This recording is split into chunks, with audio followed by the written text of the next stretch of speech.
I talk with a lot of people that have back injuries and stop exercising or haven't exercised in a long time because of back pain. But they're afraid because they're losing muscle mass. And it's really important to stay exercising and keep your muscle density. So I want to show you some quick, simple exercises you can do to stay active and keep exercising even though you're injured and in the back. Now again, all these exercises, you have to pay attention to your own body. If you feel negative type pain, then stop doing that exercise. So some exercises will work for some will work for everybody. But again, just try these exercises out. Most clients that I've worked with in using these exercises have felt relief in their pain and also have helped kept staying in shape and keep exercising. The first thing is to stretch. And one of the best ways to stretch the back is keeping your knees wide, reaching the arms forward, and just sitting back to get a good stretch.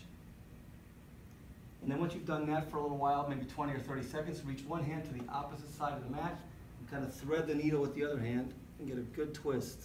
That gets that upper and middle back. Again, about 30 seconds. And then do the opposite side as well for 30 seconds. Cat and camel also works really well. So just kind of using your breath to synchronize arching of the back in both directions. Nice, slow and controlled following your breath.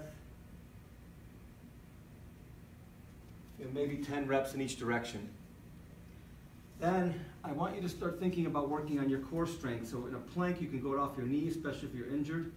Arching your back as you inhale, looking up. Exhale, tuck your belly button in and look towards your knees. Inhale. And exhale, tucking the belly button in, look towards the knees. If you're strong enough to do it off your feet, instead of using your knees, go ahead and do that. And this is really important for building core strength, which will protect your lower back, and upper and middle back as well. So really build that core strength through the planks. Another great exercise is to kind of stretch that lower back by bending your knees, arms wide, stack your feet as you rotate the knees to either side. Nice, slow and controlled, go in each direction.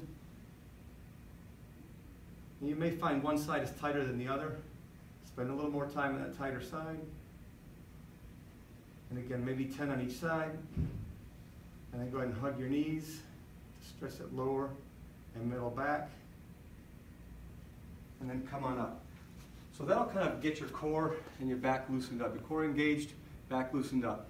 Now, to stay exercising, I think bands are really safe and convenient. You can travel with them. If you're going to use bands, a real simple and safe exercise to do is just a seated row. This helps work the upper back muscles for posture. And with most back injuries, this is a really safe exercise.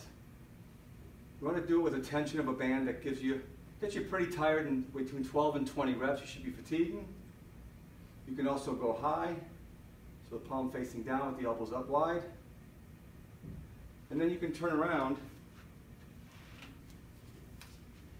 and you can just kind of punch alternating sides, keeping the core engaged. Think about the belly button tucked in, or you can go together and do a press. Again, should get to a point where in 15 or 20 reps, your muscles are pretty fatigued. Great way to keep upper body strength. Another exercise I think is really important and critical for back pain is strengthening your glutes. Your glutes protect your back. So if we kind of crisscross the handles here, stepping underneath the band, you're just going to walk sideways.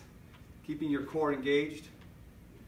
Maybe take 5 steps in one direction, 5 in the other, and then repeat back and forth until about 15 or 20 reps in each direction. You'll really feel those glutes working. Then just take off one foot, leave one foot underneath over the band, and just doing overhead presses, a great way to engage your abdominals as well and keep your upper body strength going. So those are 4 simple exercises for strength. If you're able to, you don't really need the band. But again, I think another critical exercise is squatting. So if you can keep your core engaged and sit back, as long as your back is pain-free, maybe it's just mini squats. Maybe that's where you're at. And then maybe you feel comfortable and you can use the bands. So if you want to use the bands, you kind of hold them here and just squat this way. But nice and small squats, unless you're pain-free, and then you can go all the way down. So again, there's a really simple exercise you can start doing. Even if you have a back injury, you can stay fit.